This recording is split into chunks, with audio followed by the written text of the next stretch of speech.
Okay, hello and welcome into the video. And about 5 minutes after I posted the video reacting to Charlie Coyle's trade, I reacted a few days late to that, the Bruins announced another trade with the New Jersey Devils acquiring Marcus Johansson for a second round pick and a fourth round pick, which I love this deal personally. Now, I feel like Marcus Johansson adds versatility. He can play center, he can play left wing, and he can even play right wing, although from what I've heard, he has felt most comfortable playing on the left wing, which is perfectly fine with me. Now, as you can see, I have Marcus Johansson's stats on the right. He has 27 points in 48 games. If you scale that so he's fully healthy, that is the fifth best points per game of any Bruins forward. So he's a legit scorer and can play top six if he wants. If they want to play him left wing top six, they can. With the form Jake DeBrusk is in, though, I'd rather have him be on the third line. But I'll go over lines in a sec. And I really think when you look at the trades that the Bruins made the last few days with Charlie Coyle and Marcus Johansson, you get two very good, solid depth players for the Bruins here for a second, a fourth, a fifth, and a solid prospect in Ryan Donato, who has a lot of potential, but at the same time, you need to win now, so you're willing to give him up. And overall, I know a lot of people hate giving up second-round picks, but you got to give to get, and we've gotten two very solid players that can really help us against the Leafs and Tampa in the playoffs when we face them, if we face them. You never know who you're going to face. But it feels like we're going to play the Leafs in the first round, and if we beat the Leafs, we play the Lightning in the second round, which one thing I think, well, I shouldn't assume the Lightning will win that series, but if you look at the Lightning this year, they're most likely going to blow the doors off whoever they face in the first round, and this is very good. Now, as you see on the left, I have the lines Bergeron, Marchand, Heinen, DeBrusk, Krejci, Coyle, because Coyle can play right wing, and then Solaric, Mojo, Marcus Johansson, and David Backes, Kuraly, Ochari, and Wagner. And that is probably, even without Pastrnak in it, from top to bottom, that is one of the most solid top nines that we've had in a while. And then when you add Pastrnak back into it like I did under, I have Marchand, Bergeron, Heinen, because I don't think Heinen looks good without Bergeron and Marchand. I think he's suitable there. I feel like anywhere else in the lineup, we had a hole with him. He just doesn't, he's invisible, but there he can hang, and Bergeron and Marchand are very talented to the point they can bring him up to their level. And I think when DeBrusk is a kind of a streaky player here. I like Jake DeBrusk, but he's very young, so he's not as consistent as you would like. So if he cools down, having Pastrnak on the second line can help it so his cooldown won't be as noticeable. And with Krejci's just been a stud at the second line center spot this year. And then on the third line, you have a legit third line that can score here. Marcus Johansson, Charlie Coyle, David Backes.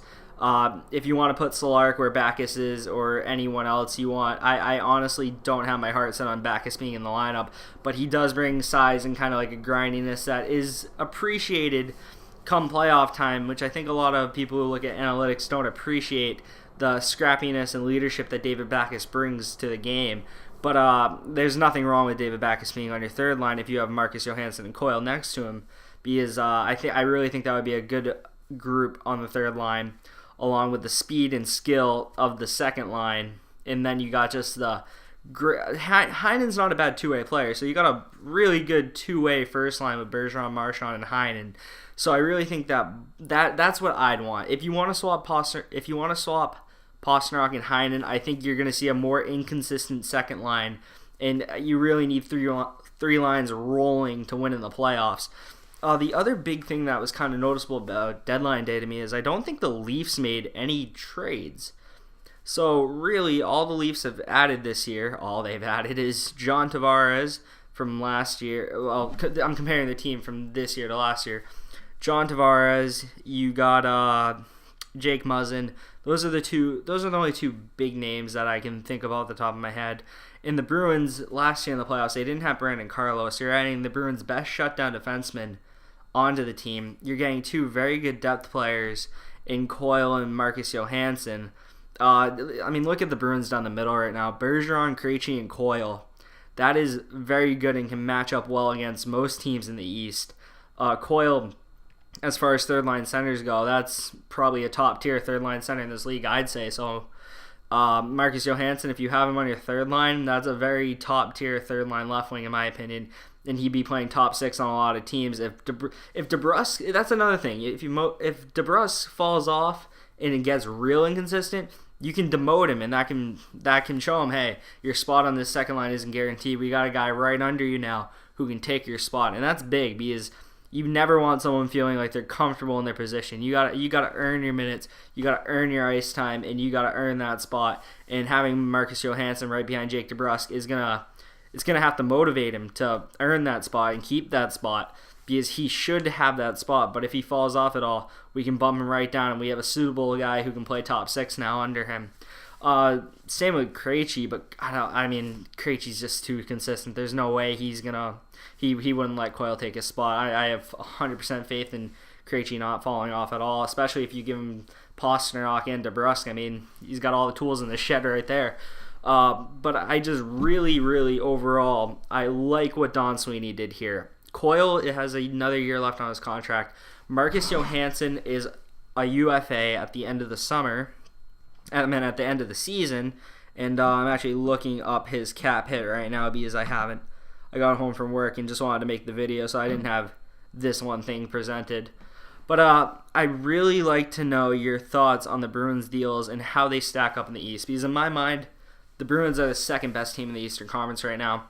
I feel like they might have the best defensive core. I feel like they have it in the East. League, I'm not going to go that far. East, I think they have the best defensive core. Now, you have like Tampa, who has a very good core top to bottom as well, but I feel like the Bruins' bottom is a lot better than Tampa's bottom.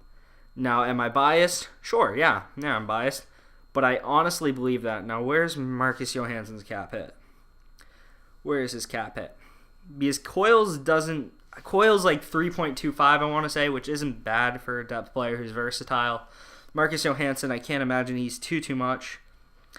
He's $2.75 million, and the Devils actually retained on the deal. They retained $1.8 million for it to last this season. Marcus Johansson is probably going to demand, let's see, right now he's making $4.5. He'd probably demand that next year, so he might be a pure rental. He probably is a pure rental, assuming it really depends on what McAvoy and Carlos signed for, but that's a video for another day. We're focusing on the playoff run and the end of the season. He fits perfectly in the season. I hope he's not a rental, because I really like him there for the depth for the future. But people got to get paid, and it is what it is. And plus, you got Coyle on the team next year. But yeah, just give me your thoughts. Hit like if you like the video. Leave a comment if you have a thought. And hit that subscribe button if you like my coverage. I'm going to be more consistent than I've been the last 3 weeks. I've just been really busy, and it was kind of a force to try to get used to my new job, getting used to my class schedule and all that, and then on top of getting used to that, not have any free time, and posts here was just kind of not in the cards for those 3 weeks. So I'm sorry about that, but I plan on posting a lot more, and thank you for watching the video if you're here to this point, and I'll see you for the next one. Peace.